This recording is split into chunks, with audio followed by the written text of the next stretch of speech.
Here we are in Dartington in South Devon at an elderflower plantation that we put in 2 years ago.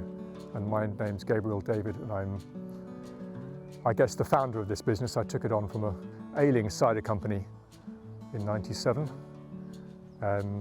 Company's the wrong word, really. It was a farm diversification on the farm where I live.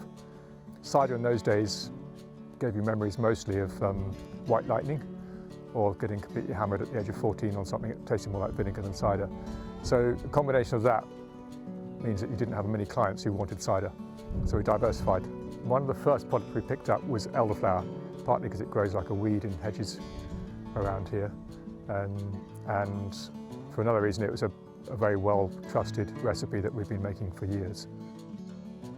I spent 10 years of my life on and off in Sicily, living amongst Sicilians and amongst the way they deal with their food, really, the way they prepare their food, the way they go for seasons and harvests.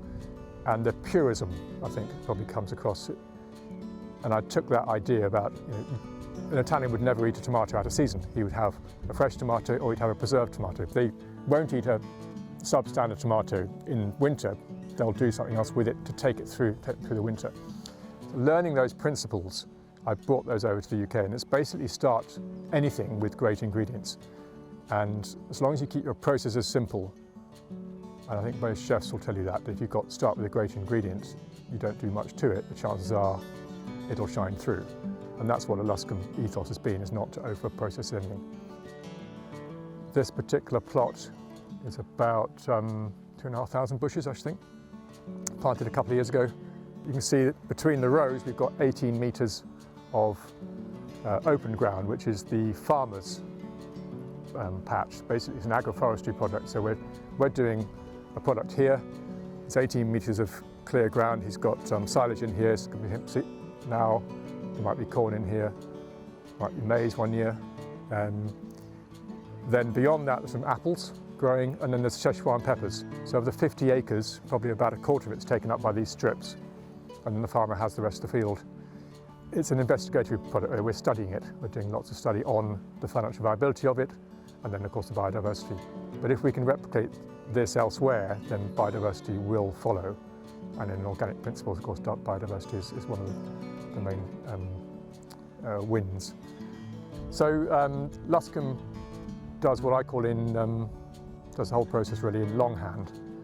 We don't take any shortcuts. It's as long as it takes to make whatever we make. So we certainly adhere to doing it the right way rather than saying it's easy.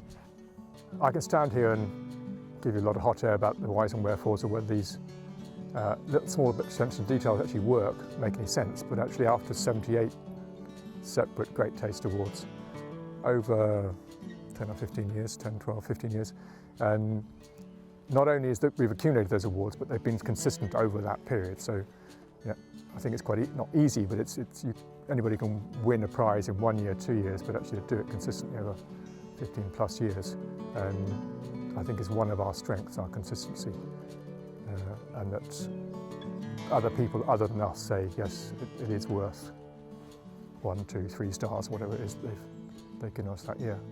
And that's pleasing, because other than standing out here in the rain on a Tuesday afternoon in June, you need some bolsters sometimes, and a few awards doesn't harm.